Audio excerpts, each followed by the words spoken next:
Hello everyone, I'm Spirit, and yes, I'm aware I'm late to the party. Today I wanted to talk less about VivziePop's work as a whole, but more just discuss the general fundamentals of what makes good character design in general versus what makes a good animation-friendly character design. We've seen a lot of people talk about Vivzie's tendencies to over-design characters, and while I do agree to some extent, we never really get to see people talk about how to actually design characters that are animation-friendly. Now, I don't want you to misunderstand me here.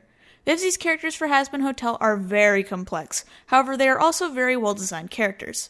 Despite being complex in nature, they are well-engineered and draw the eye to the important parts of the character. Take Angel Dust for example. The main focal point of all the characters should be the face, as it's generally the most important part of expression. Despite Angel's relatively complex design, the way that Vivzie draws the eye to the face is through three main factors: color placement, pattern placement, and color palette. Starting off with color placement, you'll notice that Angel's arms and legs have darker colors compared to his face. The human eye is naturally drawn to brighter colors, especially when contrasted against the dark backgrounds of Hell and HAZBIN Hotel, and given Angel's fur color is white, our eyes are naturally drawn to his face as its features are the most bright. The second thing to keep in mind here is pattern placement, which also ties into the color palette. While Angel's boots are flat-colored minus a couple stripes, the contrast between his striped shirts and the spots on his face causes the eye to be drawn to what's different.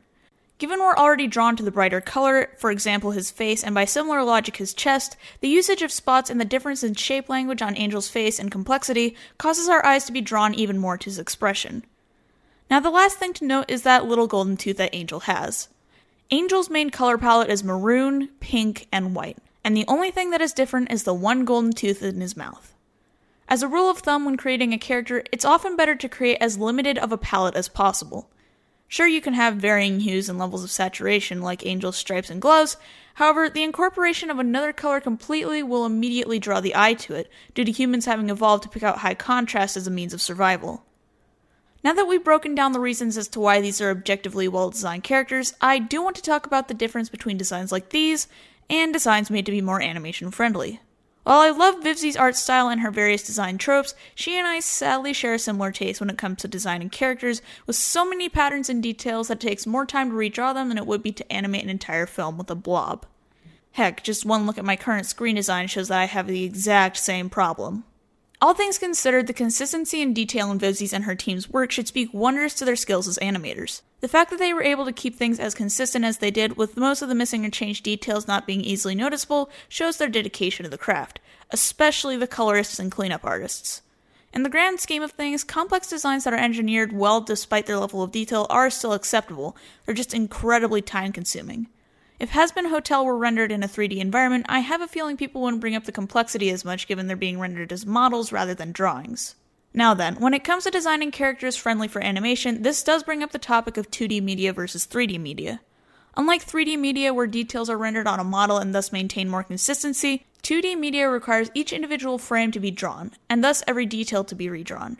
As a general rule of thumb, if you're designing characters to be friendly for 2D media, a few things to avoid are repeating patterns, complex textures, detailed markings/tattoos, markings/tears in difficult places to track, spots/freckles, floating markings, and overly detailed/focused areas such as eyes, teeth, etc. As I mentioned before, try to keep your color palette relatively limited. For 2D animation, I would recommend having no more than 3 to 4 colors on a character, including variants of hues and neutral colors. Given our improvements in animation technology, it is possible to have more detailed things such as tattoos or effects, however, just keep in mind that these are going to be rather fiddly when it comes to keeping them accurate. In regards to designing for a 3D medium, you are going to have a lot more options when it comes to complexity. Just make sure to keep the design fundamentals in mind. Draw the eye to the face, make sure that the expressions are easily readable, and make sure to maintain a believable sense of movement in comparison to your character's anatomy.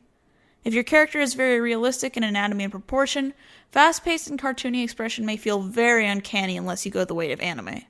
Shape language can be a big part of determining how your characters move and are contrasted, so keep that in mind.